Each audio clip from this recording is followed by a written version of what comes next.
Vamos a dar inicio a nuestro estudio bíblico en esta noche, el libro de Santiago, capítulo 1. Santiago, capítulo 1. El libro de Santiago, mis hermanos, tiene 5 capítulos. Le voy a dar el tema general, lo que trata el libro de Santiago. El libro de Santiago trata sobre una fe práctica, la madurez espiritual. Y si lo pudiéramos dar como lo hacíamos en el seminario, el versículo clave de Santiago es Santiago 1:4. Y si Dios nos ayuda, es el versículo que vamos a tocar en esta noche. Pero, mis hermanos, vamos a ir Santiago capítulo 1. Santiago capítulo 1, versículo 1.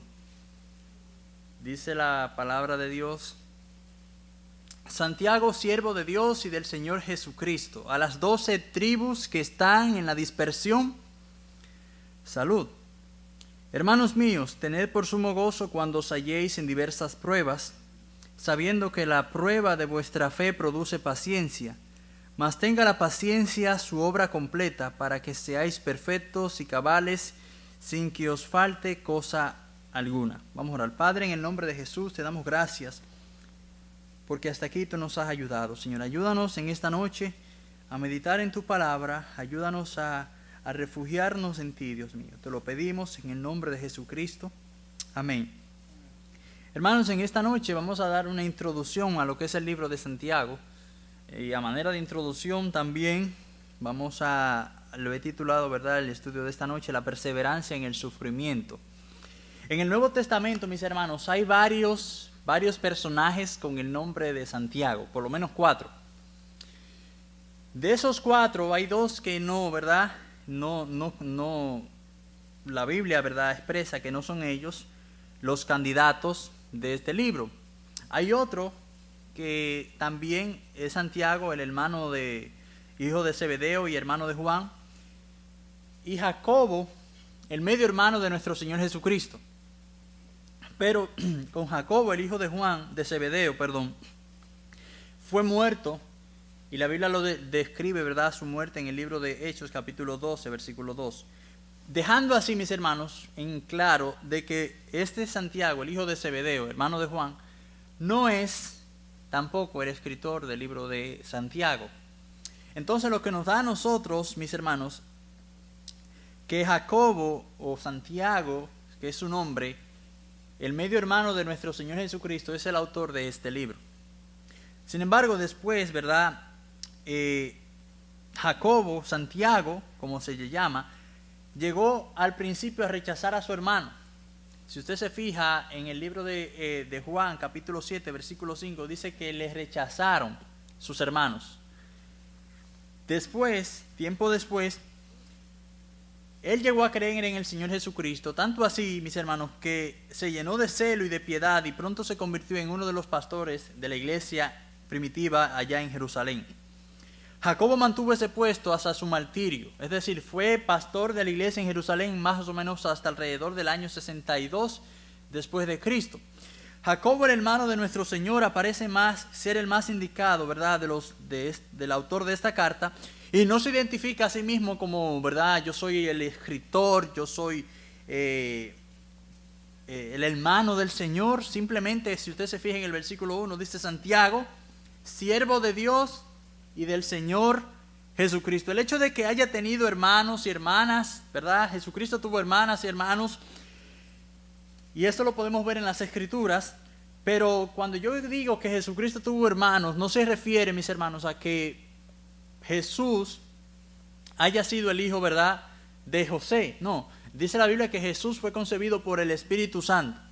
Los hijos que María tuvo, los tuvo con José, y estos son medios hermanos de Jesucristo, por parte de madre. Así que, ¿verdad?, quiero decir eso, que fue concebido por el Espíritu Santo, no por José. La epístola de Santiago pertenece a la categoría de los libros o epístolas generales. Si las epístolas generales son aquellas epístolas como Hebreos, Santiago, Primera de Pedro, Segunda de Pedro, Primera y Tercera de Juan y Judas. Son las epístolas generales. las epístolas de Santiago. La epístola de Santiago fue uno de los primeros libros que se escribió en el Nuevo Testamento. Y es uno de los más antiguos. Esta carta fue dirigida, mis hermanos, a creyentes judíos que habían sido dispersados en la persecución. Probablemente la persecución que se formó cuando mataron a Esteban, o muy posiblemente con la persecución de Herodes Agripa I. Hay una palabra, mis hermanos, que se menciona mucho en el libro de Santiago, y es la que yo acabo de decir: hermanos míos. Hermanos se aparece más de 15 veces en el libro de Santiago, haciendo referencia así a ese afecto fraternal que Santiago tenía por estos hermanos. Santiago escribió esta carta, mis hermanos, con un deseo pasional de que los creyentes vivieran para el Señor, de que los creyentes fueran obedientes sin reservas al Señor. Ese fue el deseo de Santiago al escribir esta carta. Si usted se fija, yo le había dicho a usted al inicio que el título general del libro de Santiago es la madurez espiritual. Yo quiero que veamos, ¿verdad?, a Santiago y el mensaje que él tiene y su introducción. Dice el versículo 1: Santiago, siervo de Dios y del Señor Jesucristo, a las 12 tribus que están en la dispersión. A las 12 tribus que están en la dispersión. A pesar de su cargo importante que Santiago tenía, Santiago, acuérdense, era pastor de la iglesia en Jerusalén. Se destaca a sí mismo, ¿verdad?, con una humildad grande. Él no dice Santiago, hermano de Jesucristo, o Santiago, hijo de María, la mamá de Jesucristo. No, él no dice eso. Santiago dice: Santiago, siervo de Dios y del Señor Jesucristo. Aquel Santiago que había negado al Mesías llegó a reconocerlo como el Señor de su alma, como el Señor de su misma vida. Dice la Biblia que así se describe Santiago: siervo de Dios y del Señor Jesucristo. Se identifica así como un esclavo de Dios y de Cristo. Un esclavo, mis hermanos, ¿qué es un esclavo? Un esclavo es aquel que ha sido comprado por precio. Nosotros somos esclavos de Cristo. Y miren la palabra que Santiago usa aquí: Santiago, siervo de Dios. La palabra siervo en griego es doulos, o doulos, se escribe doulos. Doulos significa siervo. Significa siervo. Y Santiago aquí, mis hermanos, está identificándose como un siervo del Señor Jesucristo, como un esclavo de Jesucristo que ha sido comprado por precio, ¿verdad? Esto es una categorización teológica crucial que todos nosotros debemos entender. Santiago es un siervo del Señor y usted también y yo somos un siervo. Esto no es un derecho, hermanos. El hecho de que usted y yo seamos siervos de Dios y siervas de Dios no es un derecho, es un privilegio. Si examinamos a profundidad lo que significa en aquel tiempo ser un doulos o ser un siervo del Señor, era algo de alta estima, especialmente, mis hermanos, para el pueblo judío. La cultura judía de aquel entonces, el que alguien sea un siervo del Señor era algo tremendamente impresionante. El hecho de que Santiago tomara este título de siervo, mis hermanos, se incluía entre los que no eran honorables por lo que eran, no. Sino que Santiago toma el título de siervo porque Santiago servía a Dios. Él era un siervo de Dios. Y esto era en sí mismo un gran honor. Él no merecía el honor porque él era el hermano de Jesucristo o porque él era hijo de María. No, nada de eso, mis hermanos. Usted y yo somos unos siervos del Señor.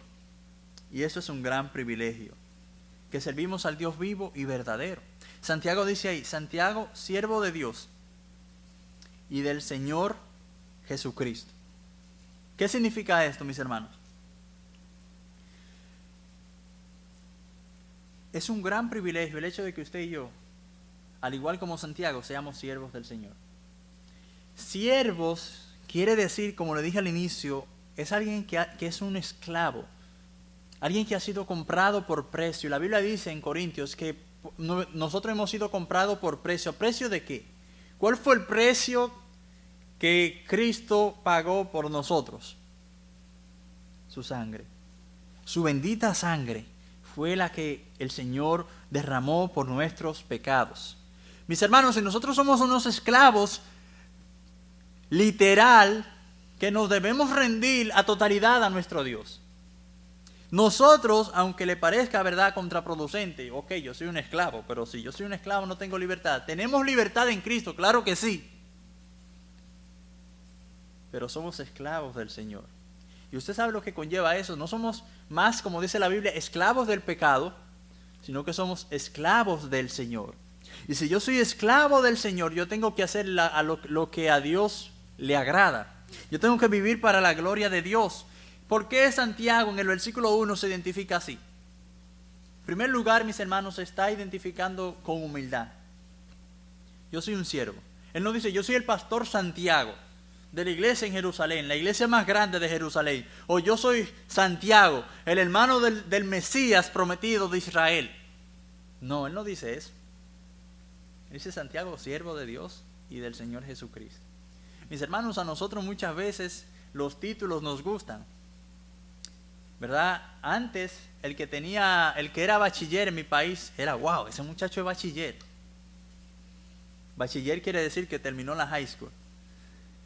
Y a las personas que terminaban la high school decían, wow, ese muchacho es bachiller. Hoy día no, hoy ese muchacho es bachiller, ya, ok, eso no es nada. Lo miran a uno como que, ¿verdad? Aquel que tiene una licenciatura lo miran como, ok, una licenciatura no es nada. Una maestría no es nada.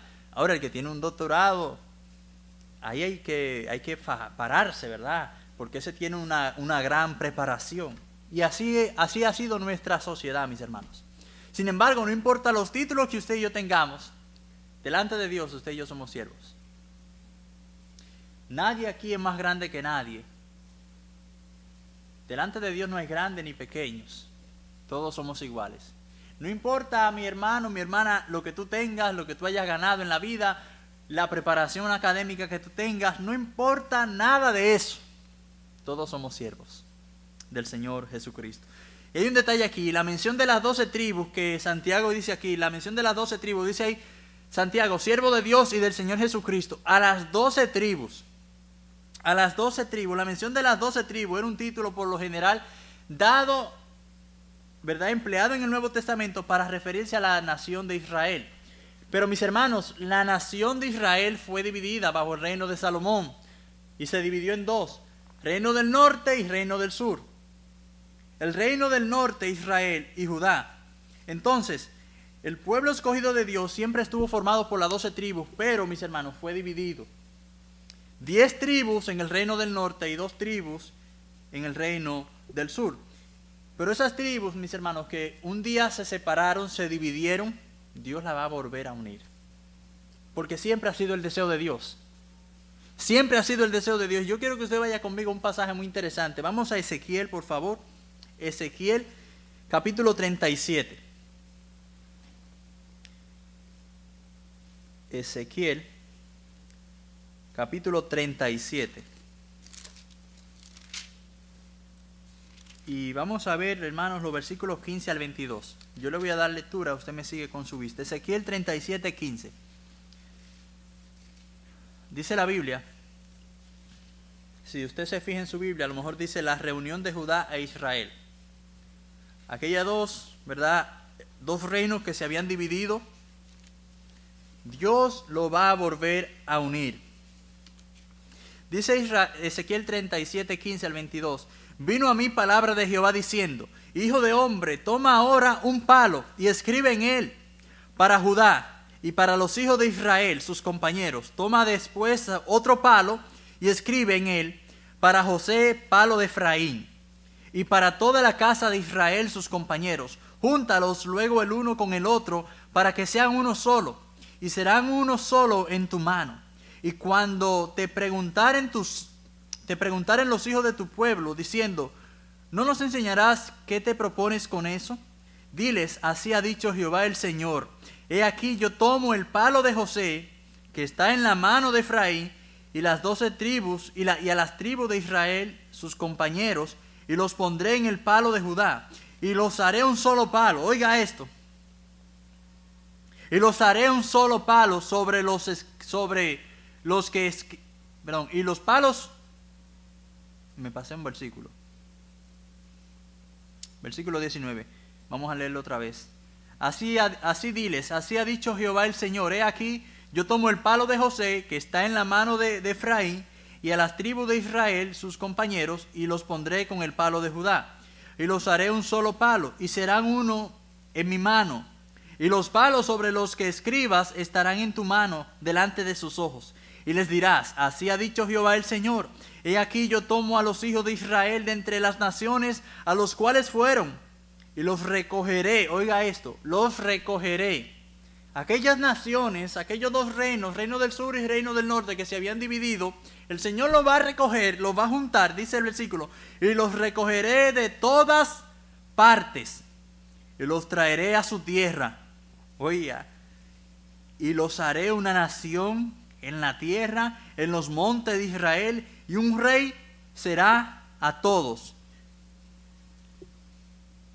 Versículo 22, y un rey será a todos ellos por rey, y nunca más serán dos naciones, ni nunca más serán divididos.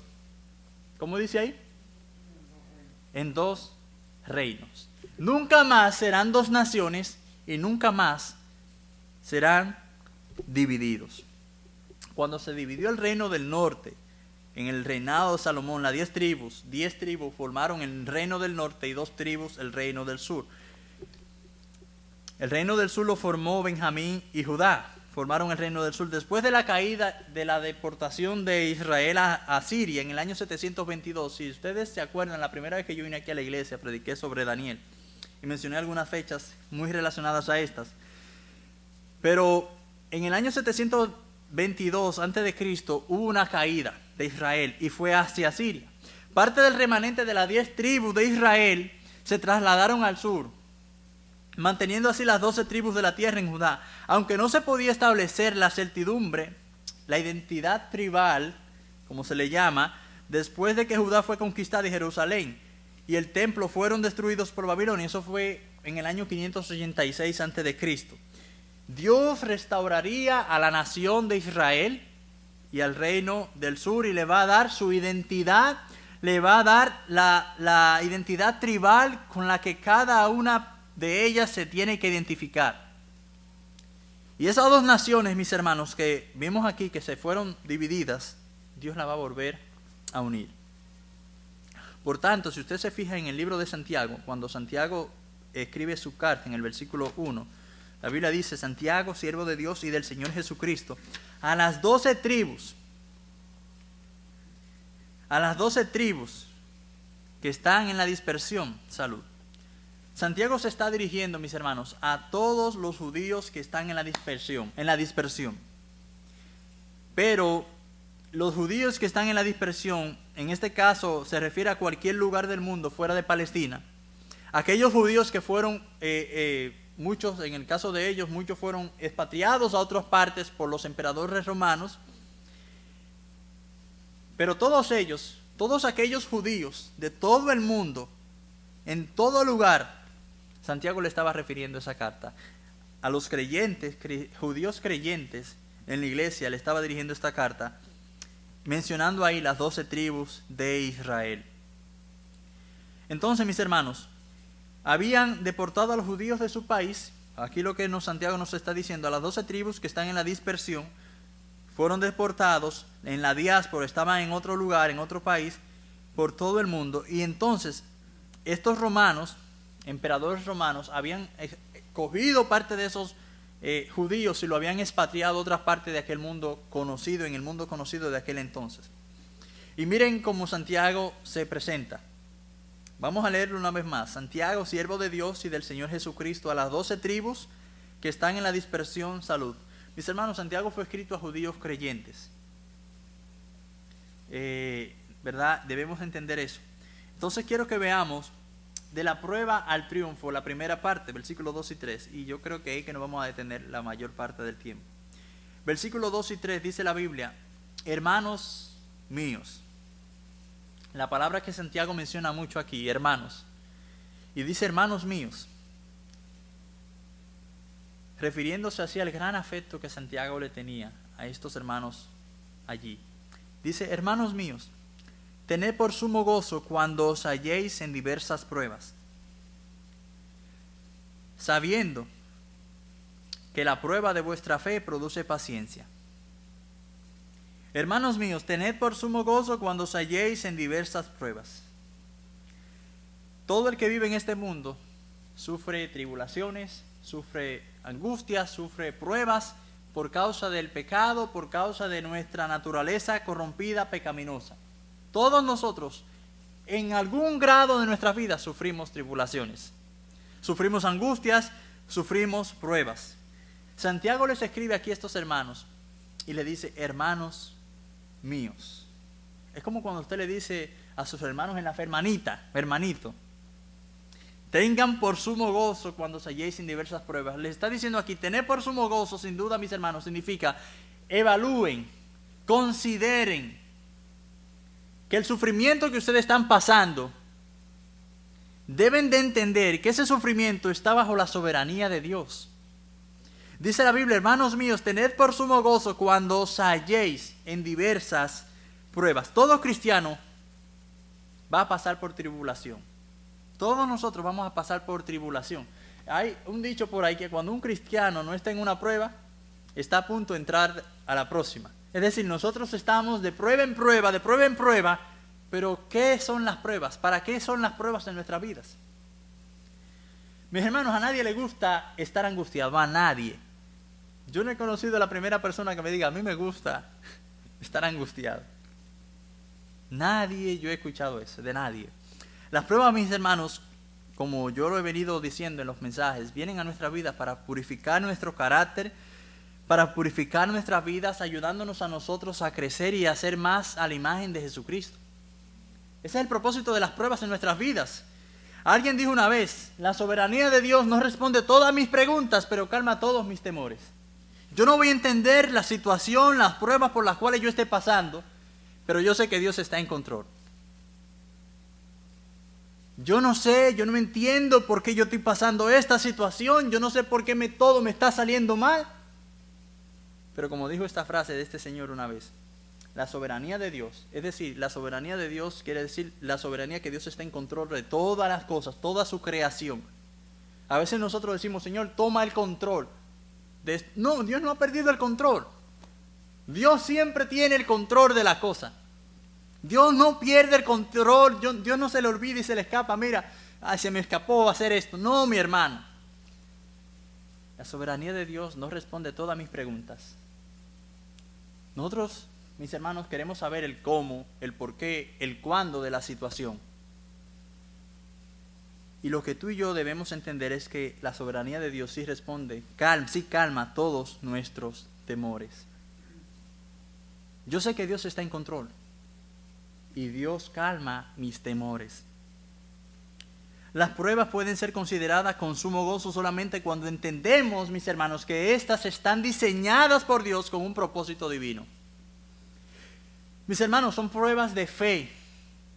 Son pruebas de fe que vienen a nuestras vidas con el propósito de desarrollar la perseverancia en nosotros, de desarrollar un carácter maduro en nuestras vidas. No es lo mismo el temperamento que el carácter. No, que ese tiene un carácter muy fuerte, no. No es lo mismo el carácter y el temperamento. Yo quiero que vayamos a Romanos para que usted vea lo que hacen las pruebas. Romanos 5:3. Romanos 5, versículo 3. Dice la Biblia en Romanos 5:3.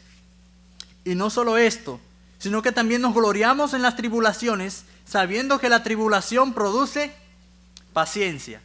La tribulación produce paciencia. Eso es lo que produce en mí las pruebas. Que en mí las pruebas producen un carácter cada día más como el carácter de Jesucristo. Los cristianos no estamos exentos de pruebas, mis hermanos. Nadie está exento de pruebas. Nadie. Nadie, hermanos, está exento de las pruebas. Incluso con las grandes bendiciones que Dios nos ha dado del matrimonio. Una de las mayores bendiciones terrenales que Dios nos ha dado a nosotros es casarnos. Y hermanos, aún en eso nosotros tenemos pruebas. Usted no se ha casado con un ángel.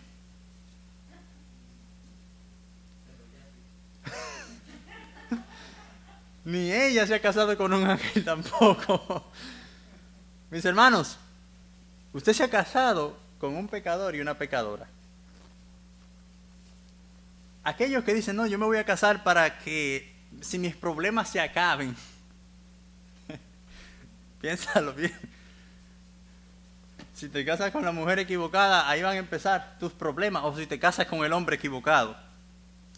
Las pruebas, mis hermanos, son inevitables.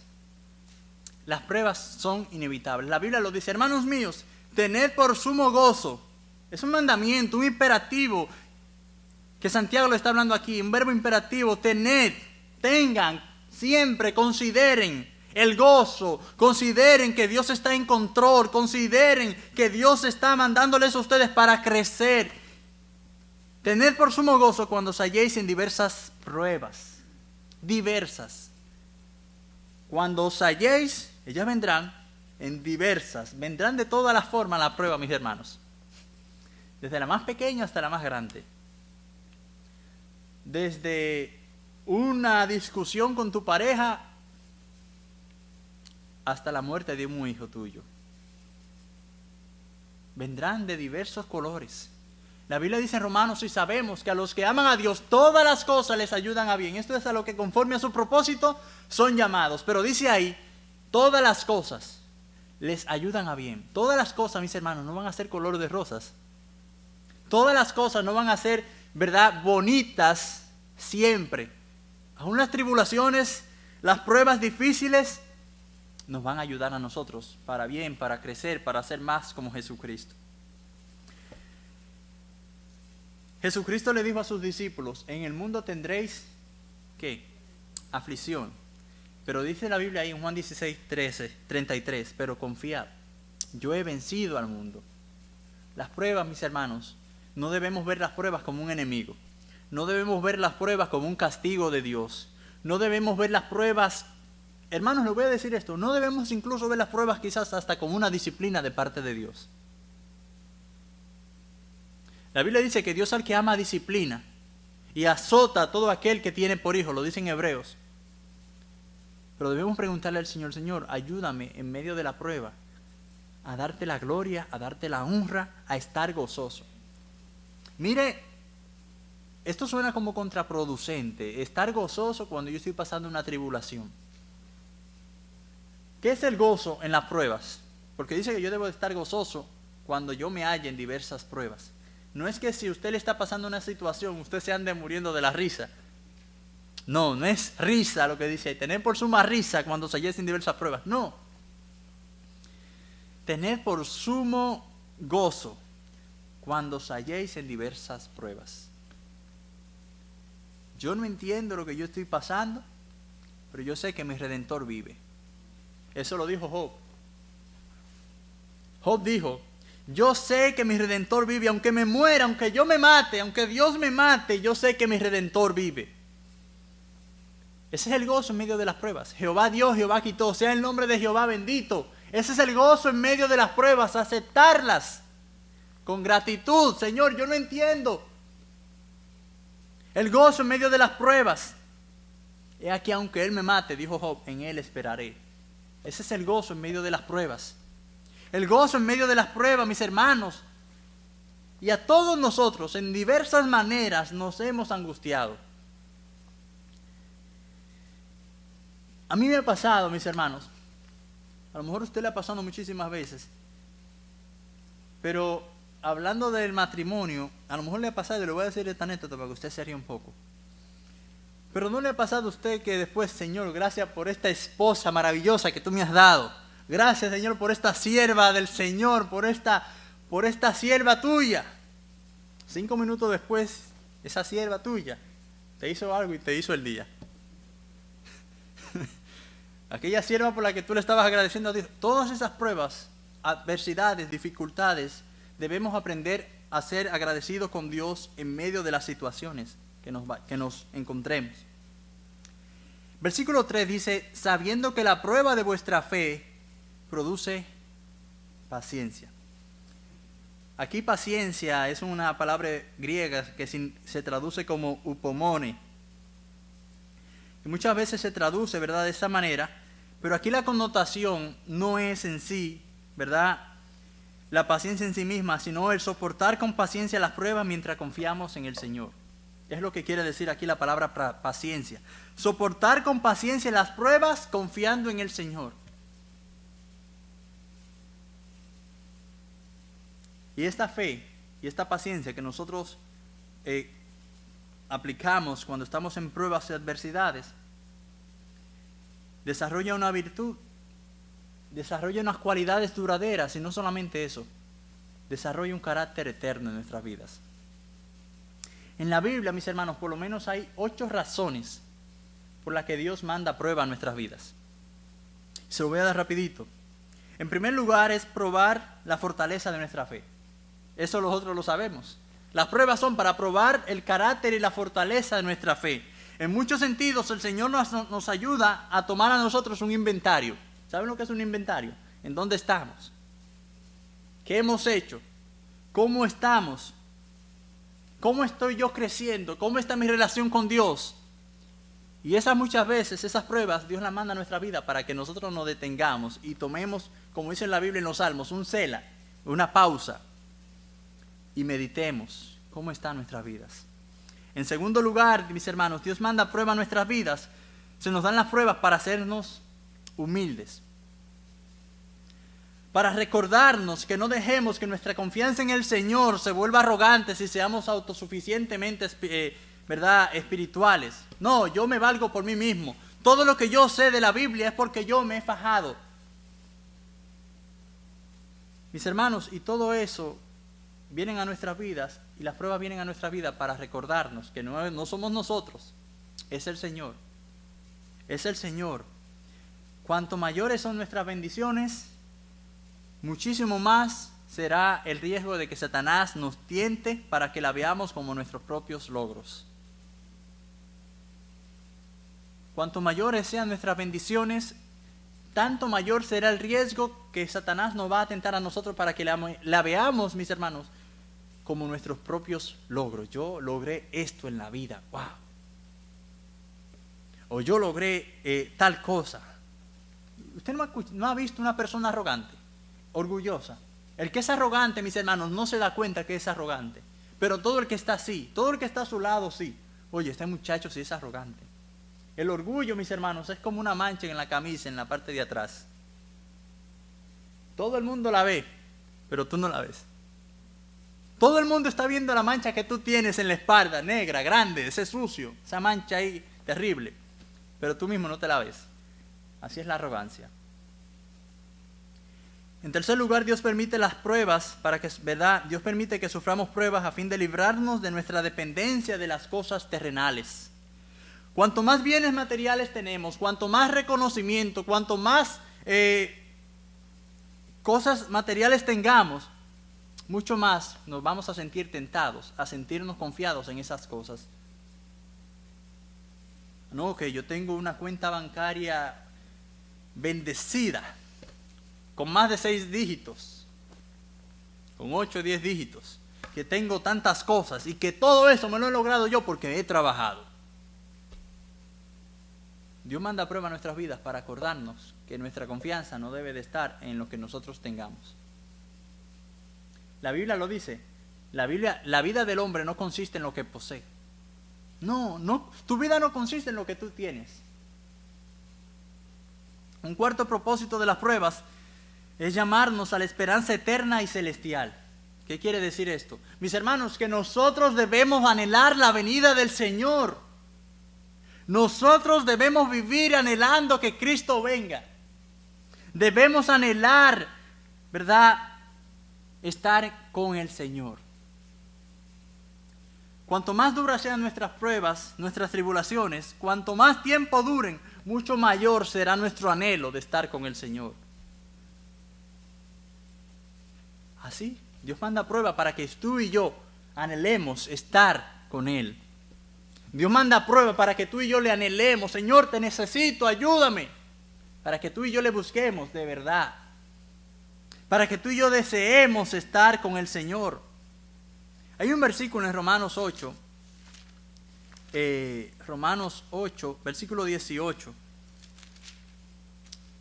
Pues tengo por cierto que las aflicciones del tiempo presente no son comparables con la gloria venidera que en nosotros ha de manifestarse. Porque el anhelo ardiente de la creación es aguardar la manifestación de los hijos de Dios, porque la creación fue sujetada a vanidad, no por su propia voluntad, sino por causa del que la sujetó. Porque la creación fue sujetada a vanidad, no por su propia voluntad, sino por causa del que la sujetó en esta esperanza. Porque también la creación misma será libertada de la esclavitud de corrupción a la libertad gloriosa de los hijos de Dios. Porque sabemos que toda la creación gime a una, y aún está con dolores de parto hasta ahora, y no solo ella, sino que también nosotros mismos que tenemos las primicias del Espíritu, nosotros también gemimos dentro de nosotros mismos, esperando la adopción, la redención de nuestros cuerpos. Porque en esperanza fuimos salvos, pero la esperanza que se ve no es esperanza. La esperanza que se ve no es esperanza, porque lo que alguno ve, ¿a qué esperarlo? Pero si esperamos lo que no vemos, con paciencia lo aguardamos. Y el versículo 28, y sabemos que a los que aman a Dios, todas las cosas les ayudan a bien. Esto es a lo que conforme a su propósito son llamados. Un quinto propósito, mis hermanos, de las pruebas es revelar realmente lo que amamos. Recordemos la disposición que Abraham tuvo cuando iba a sacrificar a su hijo a Isaac. Las pruebas vienen a nuestras vidas para revelar realmente lo que nosotros amamos. Usted sabe de Abraham e Isaac. Muchas veces pensamos, el hijo de Abraham e Isaac, ok. Pero Abraham tuvo un hijo cuando tenía la edad de 99 años. Nadie aquí con 99 años y a la edad que Sara tenía, dan hijos. Nadie. Pero fue el hijo de la promesa. Abraham se desesperó, Sara se desesperó y tuvieron otro hijo. Porque Dios le dio esa promesa cuando Abraham tenía 75 años. Pasaron 25 años y Dios todavía no ha respondido la oración, la petición, la promesa que le había dicho. Se desesperaron y tuvieron ¿a quién? Ismael. De Agar, la egipcia. Se desesperaron y no esperaron en las promesas de Dios. Y cuando Dios le da el hijo, Abraham, sacrifica a tu hijo. Vaya, para que usted vea lo interesante de esta historia, mis hermanos. Que de esa historia podemos sacar grandes lecciones. Por ejemplo, lecciones como el altar familiar. Porque ellos iban a adorar a Dios. Y Isaac le dijo, papá, he aquí la leña y lo demás. Pero ¿dónde está el sacrificio? ¿Dónde está el animal para sacrificarlo? Abraham le dijo, no, Dios proveerá de uno. Abraham había instruido a su hijo a la adoración a Dios. Abraham había instruido a su hijo a adorar y a adorar al Señor. Dios no solo probó su fe, sino que también probó el amor que él tenía por su hijo y por él mismo. En verdad, Abraham, tú me amas, vamos a ver. Y cuando yo estaba a punto de degollarlo, no le iba a clavar el cuchillo en el pie ni en una mano, iba a degollarlo. Degollarlo quiere decir, mis hermanos, meterle un cuchillo por aquí y abrirle el cuello.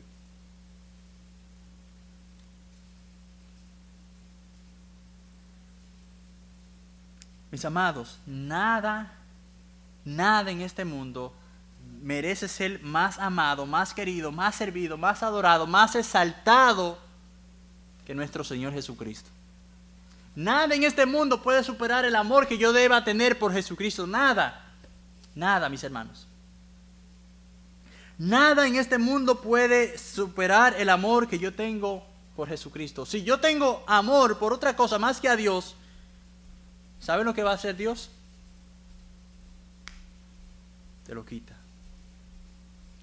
Y se lo digo por propia experiencia. Una vez yo compré un celular cuando en aquel tiempo en Santo Domingo llegaron los BlackBerry. ¿Ustedes se acuerdan de estos teléfonos? Mis hermanos, si este teléfono para mí lo era todo. Yo había trabajado muchísimo para tener ese teléfono. Y llegó un momento que saliendo de la iglesia, cuando iba llegando a mi casa, me para un muchacho, tenía un carné aquí. Me dice, varón, Dios te bendiga.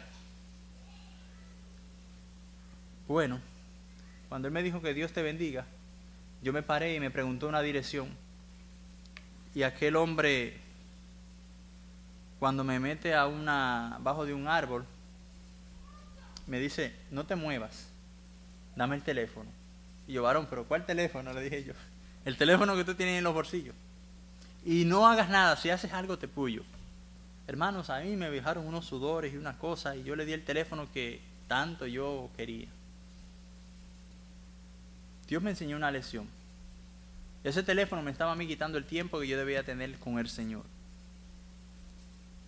En sexto lugar, rápidamente, le voy a dar las 8 para dejarlo hasta ahí. Luego el próximo miércoles seguimos con las próximas. Pero las 6, las 7 y las 8 para terminar las 8 razones por las cuales Dios permite pruebas.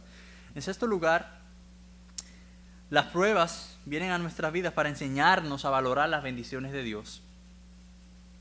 Nuestra razón, mis hermanos, nos dice que valoremos el mundo, y nuestros sentidos nos dicen que valoremos el placer y las cosas y la comodidad.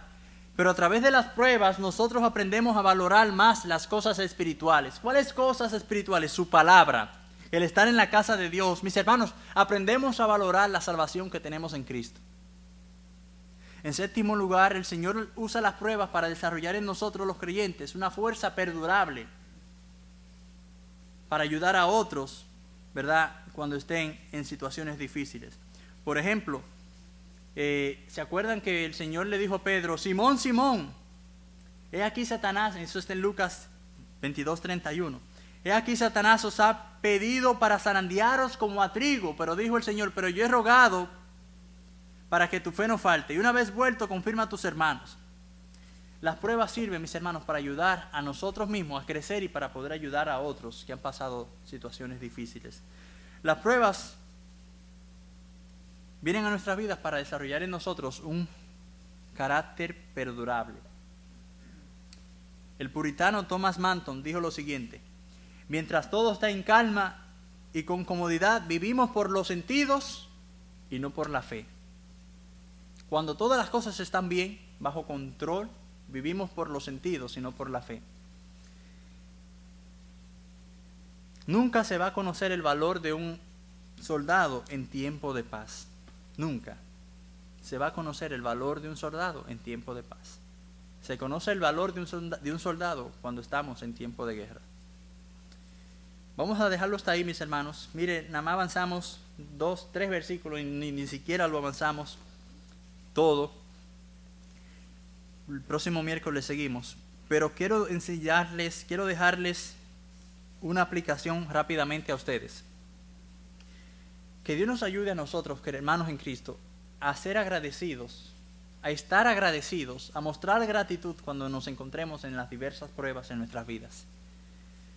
Aun cuando nuestro mundo alrededor se esté volviendo pedazos, debemos pedirle al Señor: Señor, ayúdame a glorificarte, ayúdame a exaltarte, porque tú mereces toda la gloria. Vamos a orar. Padre, en el nombre de Jesucristo, gracias te damos por tu amor, por tu misericordia. Gracias, Señor. Ayúdanos a afirmarnos más en tu palabra. En el nombre de Jesús. Amén. Hermanos, les invito a estar de pie, por favor, para...